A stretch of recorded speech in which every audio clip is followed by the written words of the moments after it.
Hello. You have accidentally stumbled into The View from the Crow's Nest. I'm Robert Crow, and whenever I get around to it, I investigate some fun and interesting topics. I hope you agree. Our program today is The Game of Marbles. I chose this because as a kid, I liked the game of marbles. It was fun to do, the rules were clear, and the evaluation was sudden. The kid with the most marbles won. And before the game got underway, the participants had to agree upon the rules. Now here are a few of the decisions that need to be made.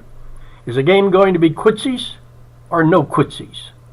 Now quitsie allowed a player to pick up all of their marbles before the game was over. Keepsies or funsies. Keepsies allowed a player to keep all of the opponent's marbles that were knocked from the circles. Substitutions or not. A substitution allowed a player to replace a captured marble.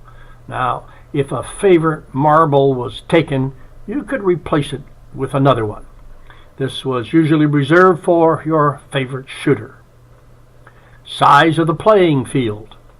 A circle was drawn in the dirt, usually with a stick from a nearby tree. The size of the circle depended upon the number and the skill of the players. The larger the circle, the more difficult the shot. Now there were many variations of rules and vernacular depending on the geographic area and the local customs. If you were from out of town, you had to get somebody to translate the local language for you. The different kinds of marbles had, obviously, different names. A taw, T-A-W, was your shooter. Now this was usually your favorite marble. Cat eyes were glass marbles with colored inserts that looked like a cat eye. Peewees were smaller in size, the size of a pea. They were harder to hit, but also harder to shoot. Aggies were shaped rocks with colored bands. Merrydiddles were homemade marbles, usually made out of dried clay.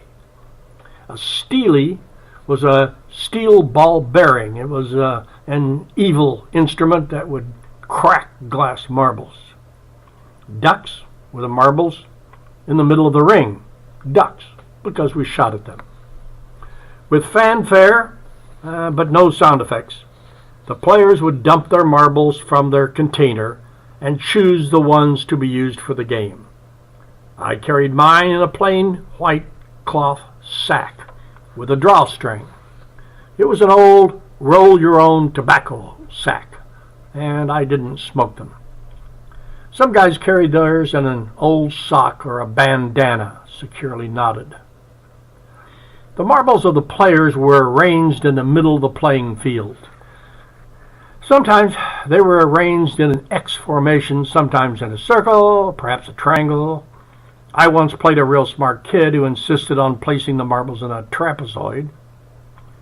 The game is played by flipping the shooter with your thumb. You had to shoot from outside the ring. When you knocked an opponent's marble out of the ring, it's yours. The game is over when all the marbles are gone. There were bad days when I lost all of the marbles I used for the game. There were especially crushing days when I lost a favorite shooter because there were no substitutions. Even so, we had to go about our life as a child. There were no psychologists to help us. There were no trophies for participation or second place. There were no uniforms, referees, or press coverage. You don't see marbles being played much anymore.